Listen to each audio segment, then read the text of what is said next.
أعوذ بالله من الشيطان الرجيم. بسم الله الرحمن الرحيم. اللهم لك الحمد حمدا كثيرا طيبا مباركا فيه. اللهم صل على محمد وعلى آل محمد كما صليت على إبراهيم وعلى آل إبراهيم إنك حميد مجيد. وبارك على محمد وعلى آل محمد كما باركت على إبراهيم وعلى آل إبراهيم إنك حميد مجيد. يا حي يا قيوم برحمتك أستغيث أصلح للشان كله ولا تكلني إلى نفسي طرفة عين.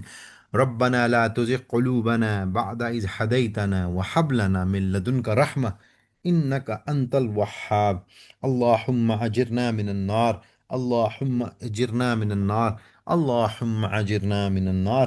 ربنا ما خلقت هذا باطلا سبحانك فقنا عذاب النار. ربنا إنك من تدخل النار فقد أخزيته وما للظالمين من أنصار. ربنا إننا سمعنا مناديا ينادي للإيمان أن آمنوا بربكم فآمنا. ربنا فاغفر لنا ذنوبنا وكفر عنا سيئاتنا وتوفنا مع الأبرار. ربنا وآتنا ما وعدتنا على رسلك ولا تخزنا يوم القيامة إنك لا تخلف الميعاد. آمین یا رب العالمین۔ آج سورۃ الانفال کی جو آیت ہے، آیت نمبر 20 سے 25 تک ہم انشاءاللہ کور کریں گے۔ پچھلی جو ہماری آیات تھیں، سورۃ الانفال کا جو شان نزول ہے وہ بالخصوص جنگ بدر کے اوپر ہوا، اور اللہ تعالیٰ نے پچھلی آیات میں جو بھی بدر پہ اللہ کی رحمتیں تھیں اس کو ذکر کیا۔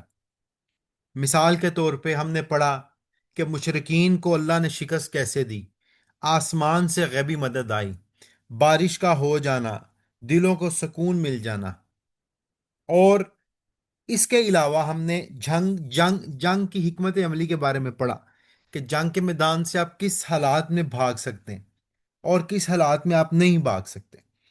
پھر اس کے بعد جو جو مسلمانوں کو چیلنجز تھے مدینہ کے اندر، ٹھیک ہے، وہ ہم نے دیکھے۔ یہ ساری چیزیں ہم نے پچھلی کلاس کے اندر مکمل کی۔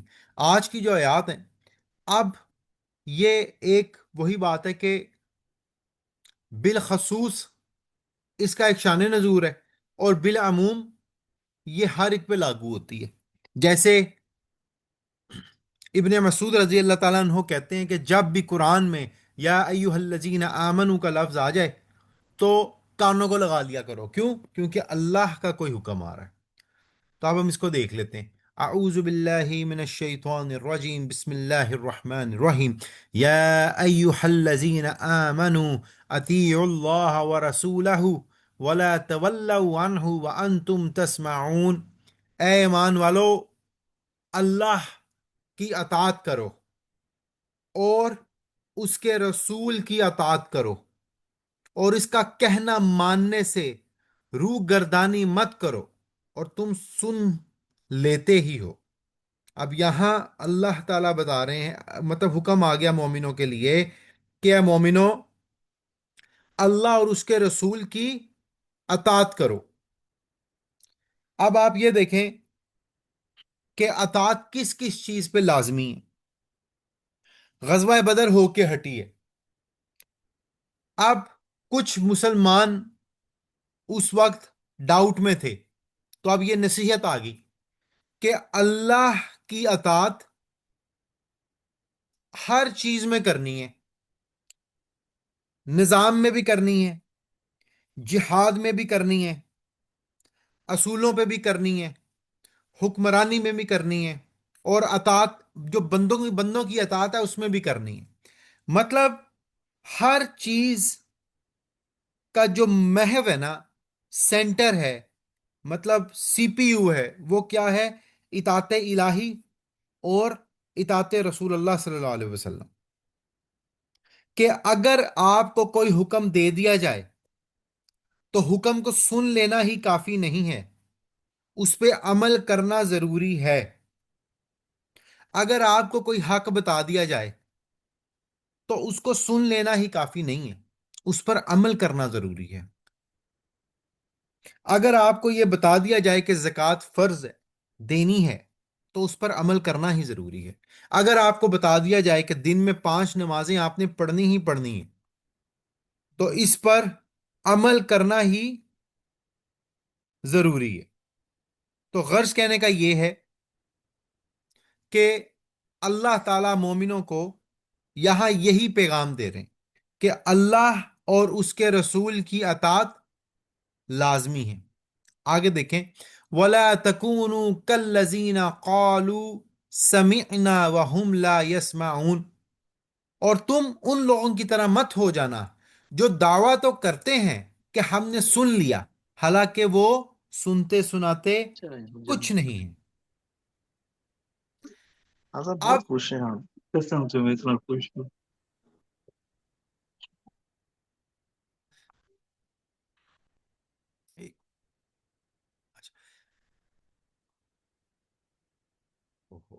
اچھا، آپ دعویٰ تو آپ نے کر لیا، لیکن ہم سنتے ہیں، لیکن اصل میں وہ سنتے سناتے نہیں ہیں۔ اس کا مطلب کیا ہے؟ اس کا مطلب اللہ تشبیہ دے رہا ہے انسانوں کی کس سے؟ جانوروں سے، جو کہ چیزوں کو دیکھ تو لیتے ہیں، ٹھیک ہے، لیکن سننے سنانے سے مراد یہ ہے کہ جو فیصلے کی طاقت ہے، جو ڈیسیژن میکنگ انسان کو اللہ نے دی ہے، اس پر وہ عمل نہیں کر پاتے۔ اب یہ منافقانہ رویہ ہے کہ زبان سے تو کہتے ہیں کہ ہم مانتے ہیں، لیکن دل میں انکار ہے، عمل نہیں کرتے۔ زبان سے تو کہتے ہیں ہم جہاد کریں گے، لیکن دل میں اس سے ڈرتے ہیں، ٹھیک ہے۔ زبان سے تو کہتے ہیں کہ یار، مطلب اللہ بڑا سخت ہے، مطلب ہمیں بڑے مسائل ہیں، ہم مطلب پھنس جائیں گے اگر ہم برے کام کریں گے، لیکن عمل میں ایسا کچھ نہیں ہے۔ زبان سے تو کہتے ہیں کہ بے ایمانی کرنا بری چیز ہے، لیکن ظاہری دینداری ہے، لیکن اصل میں دینداری ہے کوئی نہیں۔ تو یہ ساری وہ خصلتیں ہیں جو کہ منافقین کے لیے ہیں اور ایسے مشرکین کے لیے ہیں۔ میں انہوں جوائن کیتے ہی تو کلک نہیں ہے کہ انہیں پیج چڑھا تو غرض کہنے کا یہ ہے کہ یہاں اللہ تعالیٰ یہی بتا رہے ہیں کہ آپ نے ان لوگوں جیسا نہیں ہونا جو کہ سنتے ہیں لیکن عمل نہیں کرتے۔ اب یہاں اس آیت کا جو شان نزول تھا وہ بنو عبد الدار ایک قبیلہ تھا، اس کے اوپر ہے۔ یہ جو اگلی یہ جو ساری آیات ہے نا، یہ 21 بھی 22 بھی، یہ بنو عبد الدار کون لوگ تھے؟ یہ ایک قریش کا بہت بڑا قبیلہ تھا اور بڑا عزت والا قبیلہ تھا، یہ سنتا بھی تھا سارا کچھ، رسول اللہ صلی اللہ علیہ وسلم کی باتیں سنتا بھی تھا، لیکن یہ قبیلہ رسول اللہ صلی اللہ علیہ وسلم کا مخالف بھی تھا۔ اور یہ عزت دار کیوں تھا؟ کیونکہ قریش کے جتنے جنگی لشکر تھے، اس کے جھنڈے اٹھانے کی ذمہ داری بنو عبد الدار کی تھی، اس قبیلے کی تھی۔ یہی وہ لوگ تھے جنہوں نے بدر کے موقع پہ بھی جھنڈا اٹھایا، اور یہی وہ لوگ تھے جنہوں نے احد کے موقع پہ بھی مشرکین مکہ کا جھنڈا اٹھایا۔ تو کچھ مفسرین کہتے ہیں کہ ان آیات کا جو خاص شان نزول تھا وہ بنو عبد الدار کے بارے میں تھا۔ ان کے جو جنگجو تھے وہ صرف جھنڈا اٹھاتے تھے، یہ ان کا کام تھا۔ اب ان کا جو سب سے مشہور جنگجو تھا اس کا نام تھا طلحہ بن ابی طلحہ۔ اس کو سیدنا علی رضی اللہ تعالیٰ عنہ نے جنگ احد میں قتل کیا۔ پھر اس کے بعد جو اگلا شخص تھا جس نے جھنڈا اٹھایا احد میں، اس کا نام تھا عثمان بن ابی طلحہ۔ پھر اس کا جب اس کو قتل کر دیا گیا تو اس کے بعد جس شخص نے جھنڈا اٹھایا بنو عبد الدار میں سے، اس کا نام تھا ابو سعد بن ابی طلحہ۔ پھر اس کو بھی قتل کر دیا گیا۔ مفسرین لکھتے ہیں کہ احد کے موقع پہ جب یہ سارے جھنڈے گرے تو کفار مکہ کے حوصلے پست ہو گئے، یہاں تک کہ پھر جب مسلمان مال غنیمت کی محبت میں آ گیا ہے اور پیچھے سے خالد بن ولید رضی اللہ تعالیٰ عنہ نے کیا کیا؟ مسلمانوں پر اٹیک کر دیا۔ تو یہ آیت ان لوگوں کے لیے تھی، بنو عبد الدار کے لیے، جو کہ حقیقت کو پہچانتے تھے لیکن پھر بھی کیا کرتے تھے؟ اس سے انکار کرتے تھے۔ اسی کے اوپر صحیح بخاری میں حدیث آتی ہے کہ بدترین حیوانات اللہ کے نزدیک وہ بہرے گونگے لوگ ہیں جو ذرا بھی عقل نہیں رکھتے۔ یہ آیت بنو عبد الدار کے کچھ لوگوں کے بارے میں اتری تھی، ٹھیک ہے؟ یہ صحیح بخاری 4646 میں بھی یہ اسی طرح جو تفسیر سورۃ الانفال ہے اس کے اندر یہ اس کا شان نزول لکھا گیا۔ آگے دیکھیں، ان شر الدواب عند اللہ سم البکم الذین لا یعقلون، اب یہ اسی کی کنٹینیوشن ہے۔ بے شک بدترین خلائق اللہ تعالیٰ کے نزدیک وہ لوگ ہیں، مطلب بدترین مخلوق اللہ کے نزدیک وہ لوگ ہیں جو بہرے ہیں، گونگے ہیں، جو ذرا انہیں سمجھ نہیں آتی، مطلب سم بکم، یہ وہی لوگ ہیں۔ آگے دیکھیں، بلو علم اللہ فیہم خیر لاسمعہم ولو اسمعہم لتولوا وہم معرضون، اور اگر اللہ ان میں کوئی خوبی دیکھتے تو ان کو سننے کی توفیق دیتے، اور اگر ان کو اب سنا دیں تو ضرور روح گردانی کریں گے، بے رخی کرتے ہیں۔ اب آپ دیکھیں کہ اللہ کہہ رہا ہے کہ اگر ان میں کوئی خوبی اللہ خود دیکھتا تو اللہ ان کو اس چیز کی کیا کر دیتا؟ استطاعت دے دیتا، طاقت دے دیتا۔ کہنے کا مطلب یہ ہے کہ وہ حق کو پہچان کے غور و فکر بھی نہیں کرتے تھے، صاف کے صاف منکر تھے۔ یہی وجہ ہے کہ انہوں نے جنگ بدر میں بھی اور جنگ احد میں بھی رسول اللہ صلی اللہ علیہ وسلم کی مخالفت کی، یہاں تک کہ ان کے بڑے بڑے سردار پھر کیا ہوئے؟ مطلب قتل کر دیے گئے۔ اب یہ اگلی آیت دیکھیں، یہ بڑی امپورٹنٹ آیت ہے۔ یا ایہا الذین آمنو، اے لوگو جو ایمان لائے ہو، استجیب للہ وللرسول اذا دعاکم لما یحییکم، تم اللہ اور اس کے رسول کے کہنے کو بجا لایا کرو، مطلب جب تمہیں اللہ اور اس کا رسول اپنی طرف پکارے تو اس کو سن لیا کرو، جب کہ رسول تم کو تمہاری زندگی بخش چیزوں کی طرف بلاتے ہیں، ٹھیک ہے؟ وَاعْلَمُوا أَنَّ اللَّهَ يَحُولُ بَيْنَ الْمَرْءِ وَقَلْبِهِ وَأَنَّهُ إِلَيْهِ تُحْشَرُونَ، اور جان رکھو کہ اللہ آڑ بن جایا کرتا ہے آدمی کے اور اس کے قلب کے درمیان میں، اور بلا شبہ تم سب کو اللہ ہی کے پاس جمع ہونا ہے، ٹھیک ہے؟ اب یہ دیکھیں، اللہ کیا ہے؟ دل اور انسان کے درمیان میں ہے، آڑ بن جاتا ہے، رزسٹنس بن جاتی ہے۔ اب اس کے اوپر ہم کچھ احادیث دیکھتے ہیں، یہ آج زیادہ آپ کو کلیئر سمجھ آئے گی۔ ایک حدیث میں آتا ہے کہ ایک صحابی فرماتے ہیں کہ میں نماز پڑھ رہا تھا کہ رسول اللہ صلی اللہ علیہ وسلم نے مجھے پکارا، میں آپ کی خدمت میں نہ پہنچ سکا، بلکہ نماز سے فارغ ہونے کے بعد حاضر ہوا۔ رسول اللہ صلی اللہ علیہ وسلم نے دریافت کیا کہ آنے میں دیر کیوں کی؟ کیا اللہ نے تمہیں حکم نہیں دیا کہ اے ایمان والو اللہ اور اس کے رسول کی آواز پر لبیک کہو؟ مطلب یہی والی جو آیت ہے، جب کہ وہ یعنی رسول تم کو بلائیں۔ پھر آپ نے فرمایا، مسجد سے نکلنے سے پہلے میں تمہیں قرآن کی عظیم ترین سورہ سکھاؤں گا۔ تھوڑی دیر بعد آپ باہر تشریف لے جانے لگے تو میں نے آپ کو یاد دلایا، اور معاذ بن معاذ، مطلب وہ پھر سورہ فاتحہ تھی جو ان صحابی کو رسول اللہ صلی اللہ علیہ وسلم نے مطلب سکھائی، قرآن کی بہترین صورت۔ تو غرض کہنے کا یہ ہے کہ جب اللہ کے رسول بلائیں تو آپ فوری اطاعت کی طرف چلے جاؤ۔ اس میں جتنے مفسرین ہیں وہ اس چیز پر اتفاق کرتے ہیں کہ یہ جو نماز کا واقعہ ہے یہ نفلی نماز کا واقعہ ہے، یہ فرض نماز کا واقعہ نہیں ہے۔ فرض نماز توڑنے کا حکم نہیں ہے، اگر کوئی نفلی نماز ہو تو پھر یہ حکم لگ جاتا ہے، لیکن دور حاضر میں تو یہ حکم رسول اللہ صلی اللہ علیہ وسلم کا ہمارے اوپر اپلیکیبل نہیں ہوتا۔ اب اس کی وجہ کیا ہے؟ اس کی وجہ صرف اور صرف یہی ہے، اس کی وجہ صرف اور صرف یہی ہے کہ آج ہمیں رسول اللہ صلی اللہ علیہ وسلم اس طرح پکار نہیں سکتے، ٹھیک ہے؟ یہ ایک عقائد کا مسئلہ ہے جو کہ ہمیں پتہ ہے۔ تو غرض کہنے کا یہ ہے، مسلمانوں کے لیے اس سے یہ سبق حاصل ہوتا ہے کہ جو بھی چیز اللہ کے نبی ہمیں بتائیں ہم اس پر عمل کریں۔ کیوں؟ کیونکہ اس میں حیات ہے، اس میں خیر ہے، ٹھیک ہے؟ اب یہ جو اگلی آیت ہے نا کہ قلب والی بات، یہ قلب والی بات بڑی اہم ہے۔ ام سلمہ رضی اللہ تعالیٰ عنہا کہتی ہیں کہ میں نے رسول اللہ صلی اللہ علیہ وسلم سے پوچھا کہ اللہ کے نبی، کیا مومنوں کے دل بدل سکتے ہیں؟ اللہ کے نبی نے کہا بالکل، مومن کا دل بھی بدل سکتا ہے۔ یہی وجہ ہے کہ ہم اللہ سے ہر وقت کیا دعا مانگتے ہیں؟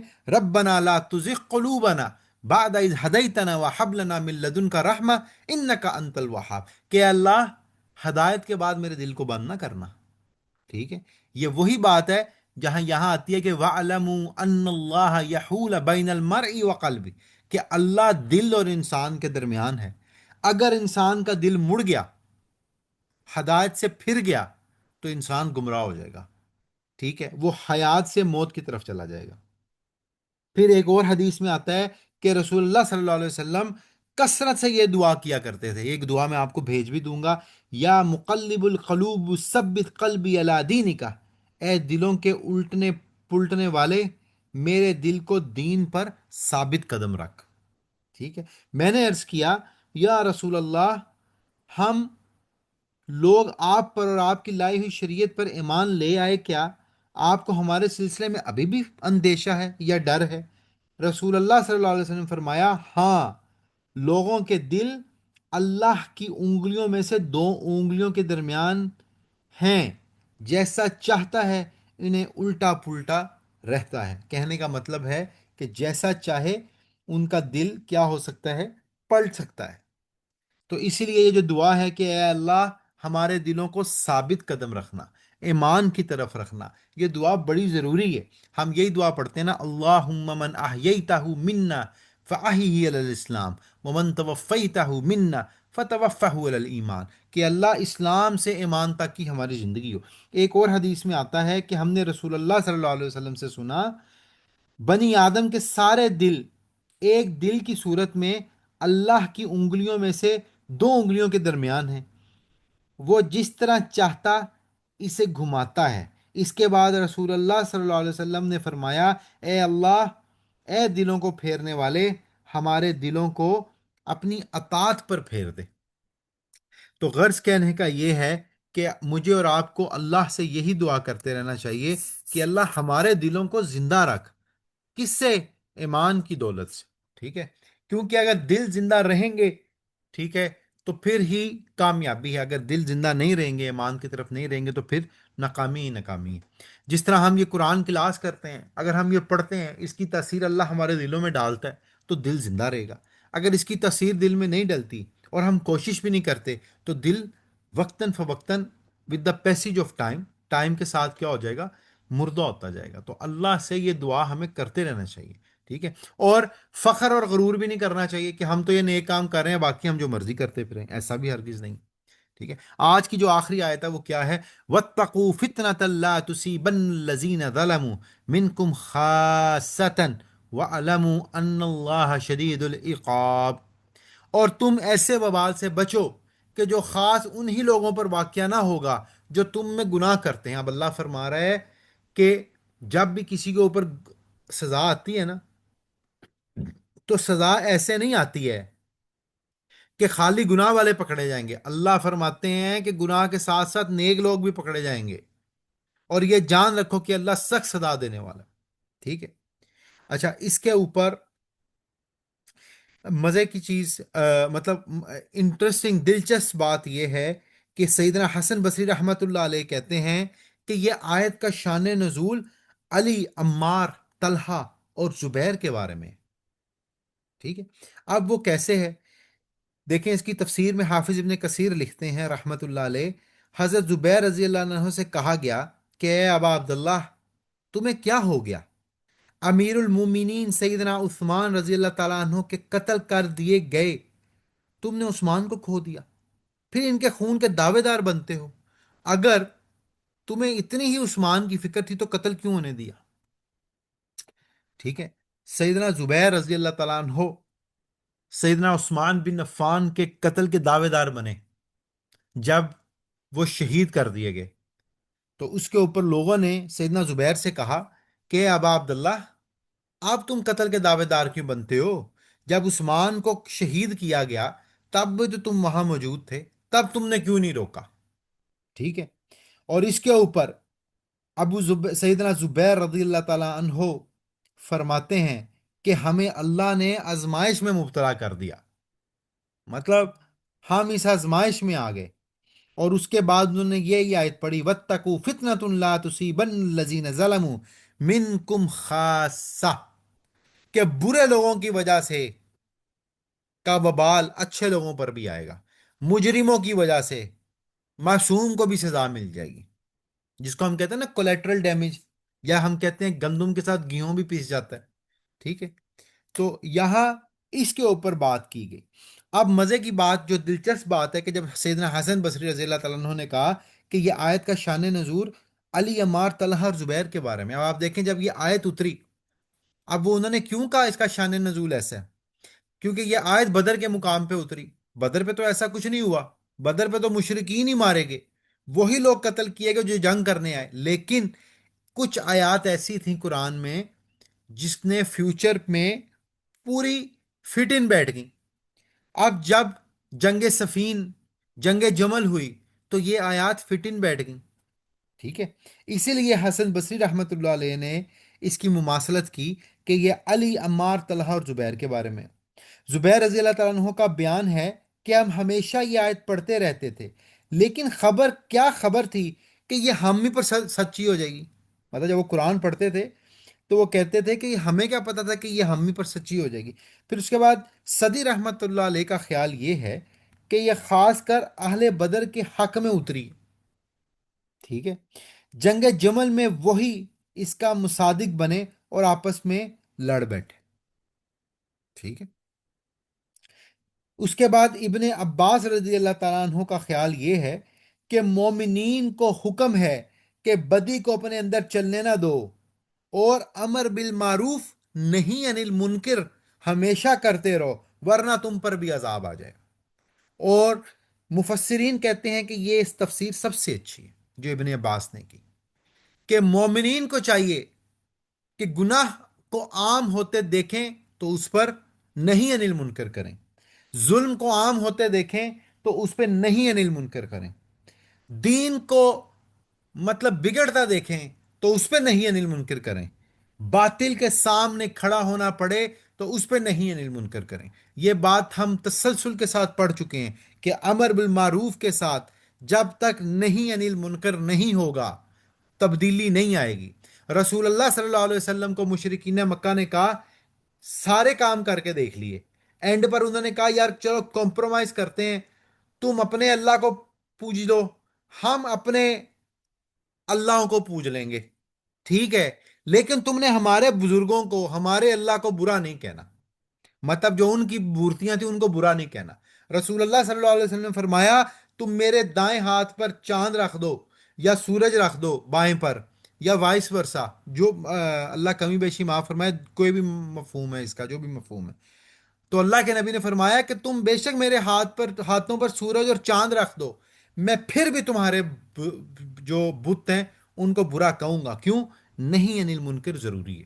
تو جو ابن عباس رضی اللہ تعالیٰ عنہ کہتے ہیں کہ اگر آپ برائی کو نہیں روکیں گے تو پھر جو مظلوم ہے بیچارہ، جو عام بندہ ہے، اس پر بھی یہ مطلب عذاب اللہ کا آئے گا، ٹھیک ہے؟ اب اگر آپ حسن بصری والی بات بھی یہاں دیکھ لیں تو سیدنا عثمان بن عفان رضی اللہ تعالیٰ عنہ کے دور میں جس طرح بگاڑ پیدا ہوتا چلا گیا، ایڈمنسٹریٹو ایشو آتے چلے گئے، تو کیا ہوا؟